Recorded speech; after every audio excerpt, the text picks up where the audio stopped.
मैं डॉक्टर योगेंद्र कुमार, सहायक आचार्य अर्थशास्त्र, राजकीय कन्या महाविद्यालय अजमेर। आज का हमारा विषय है मांग की कीमत लोच का माप, measuring price elasticity of demand.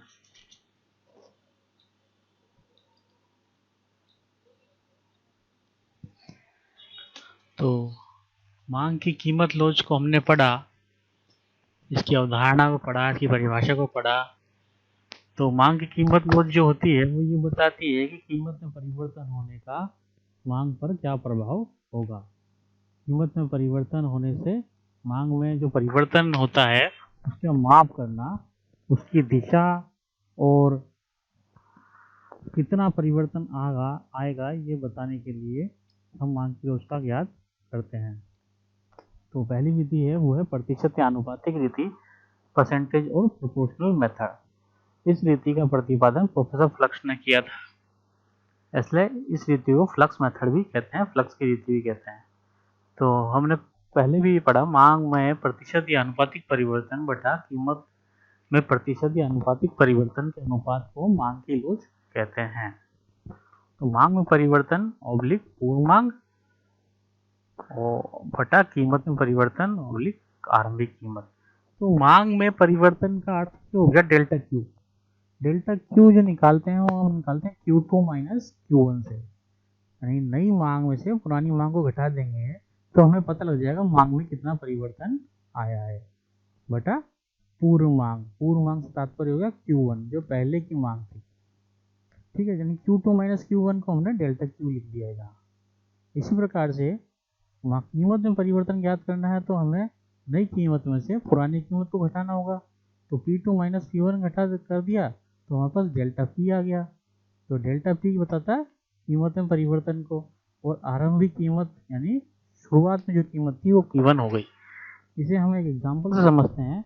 आरंभिक कीमत 5 रुपये थी तो और आरंभिक मांग 100 इकाई, यानी 5 रुपये जब वस्तु की कीमत थी तो हम 100 इकाइयों की मांग करते हैं। जैसे ही कीमत घटकर 5 से 4 रुपये हो जाती है तो मांग बढ़कर 100 से 200 इकाइयाँ हो गई।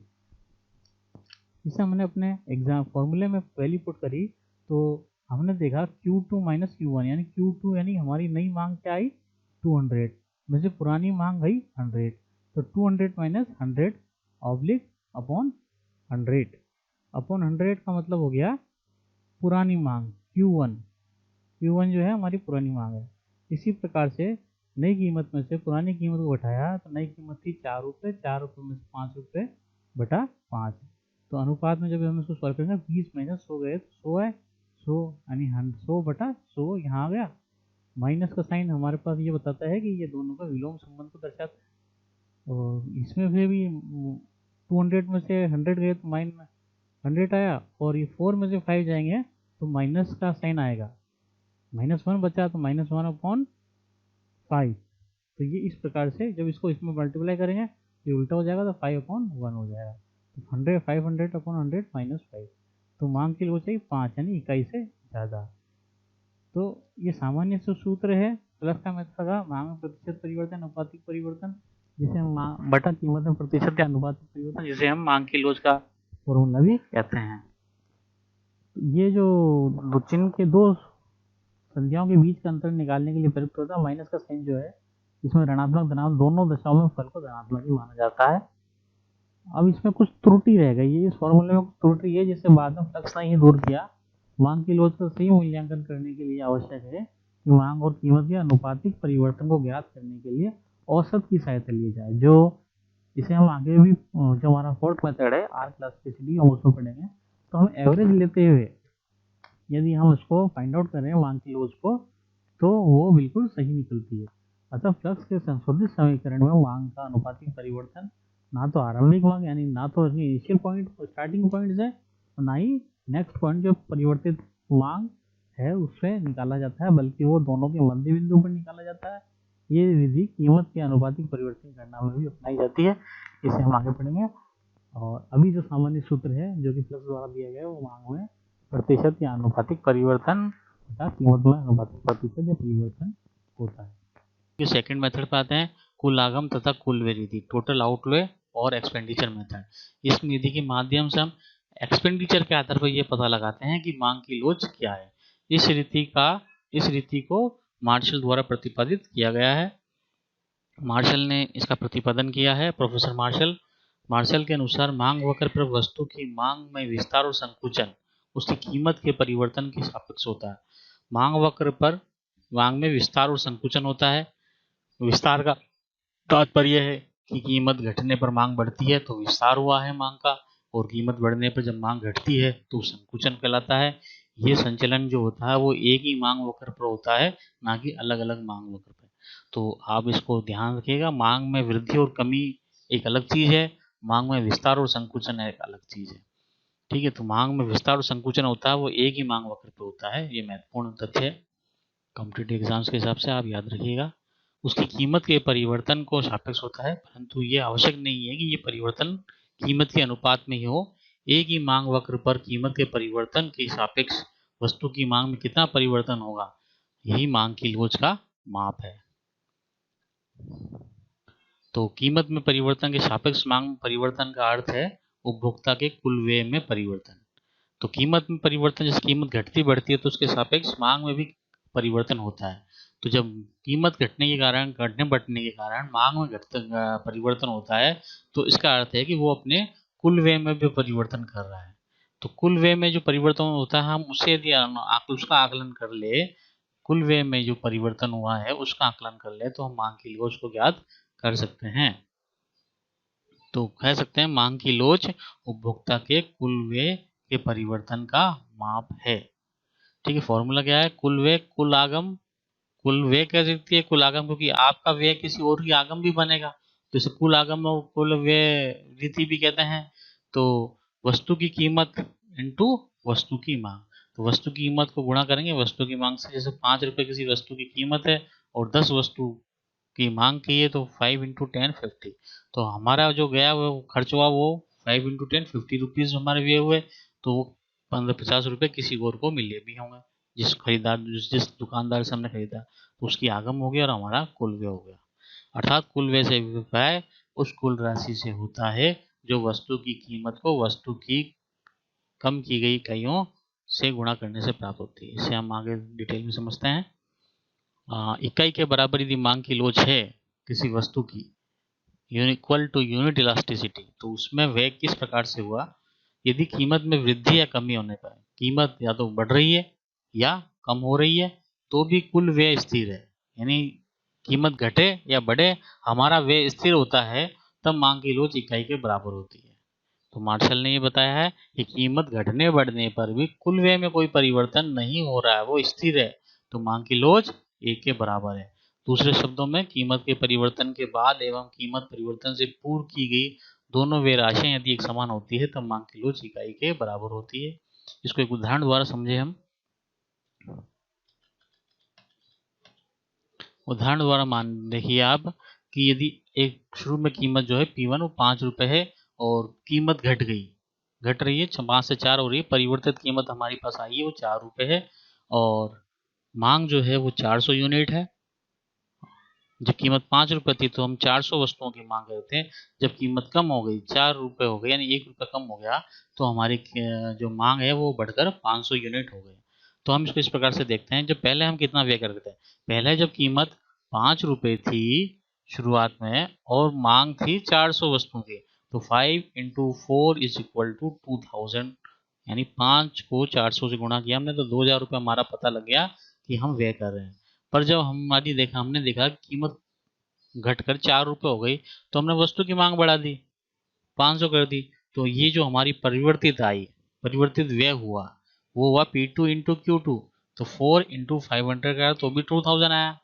तो हमने कीमत घटी तो हमने मांग बढ़ा दी, तो हमने कुल व्यय को कम नहीं करा, तो 2000 जो है 2000 रुपए है वो हमारा कुल व्यय मांग परिवर्तन होने से पहले भी है और मांग में परिवर्तन के बाद भी 2000 रुपए ही है। तो कुल व्यय जो हमारा है हुआ है वो हमारा अपरिवर्तित रहता है, तो मांग की लोच इकाई के बराबर होती है।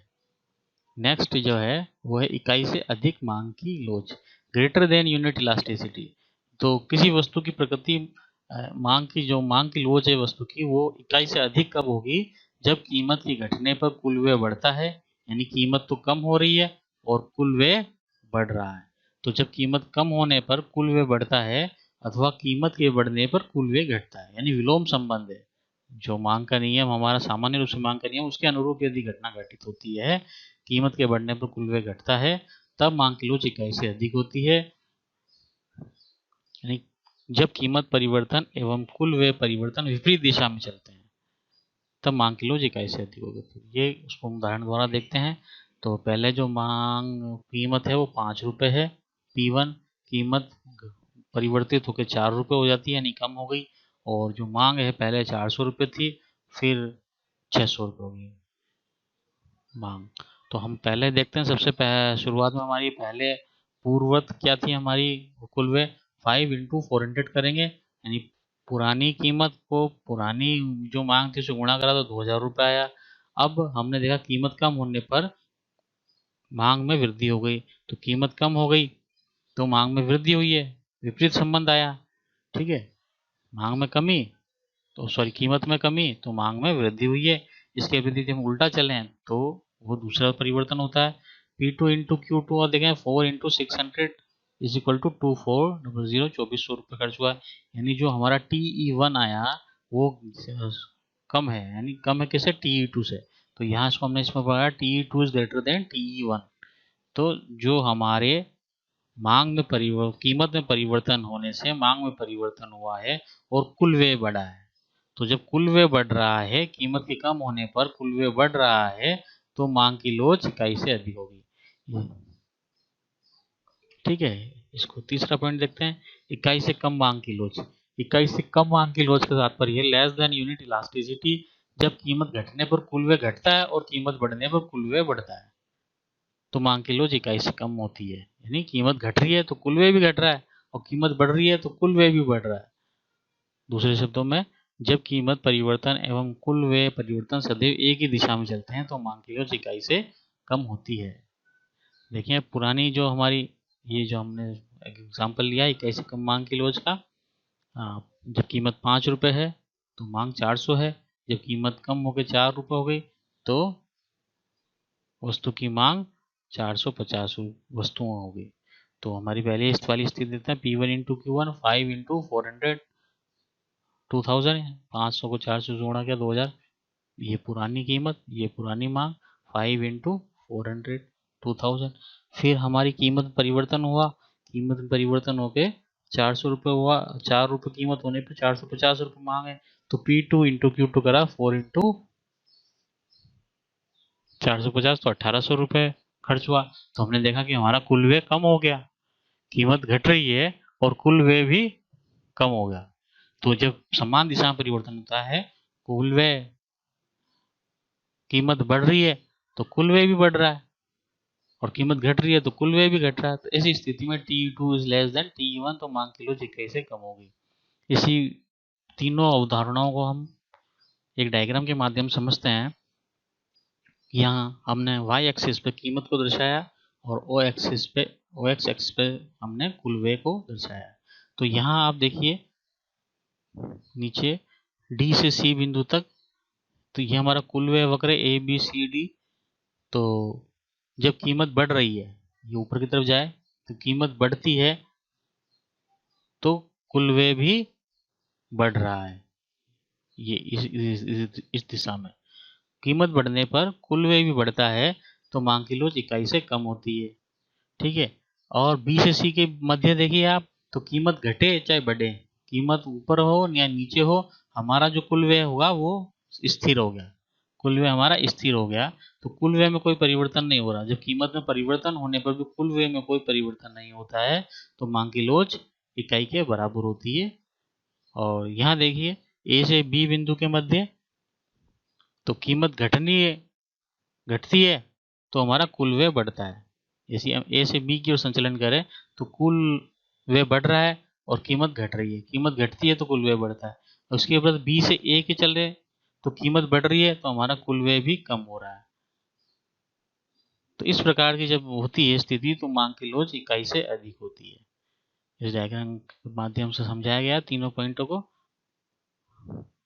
A से B तक मांग की लोच इकाई से अधिक है, क्योंकि कीमत के घटने पर कुल व्यय बढ़ रहा है तथा कीमत के बढ़ने पर कुल व्यय घट रहा है। ये वाली सिचुएशन है कीमत के घटने पर कुल व्यय बढ़ रहा है, कीमत घट रही है तो कुल व्यय बढ़ रहा है, और कीमत बढ़ रही है तो कुल व्यय घट रहा है।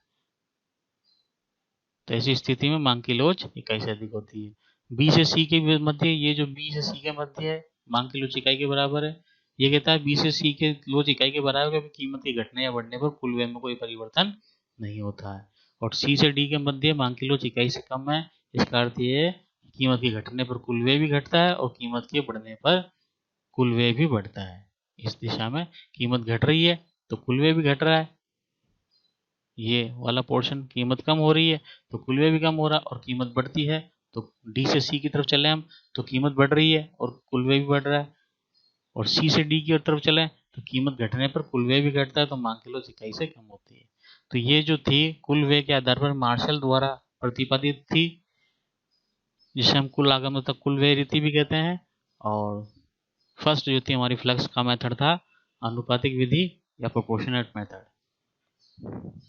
इसके बाद की दो मेथड और हैं, वो हम नेक्स्ट वीडियो में पढ़ते हैं। Thank you.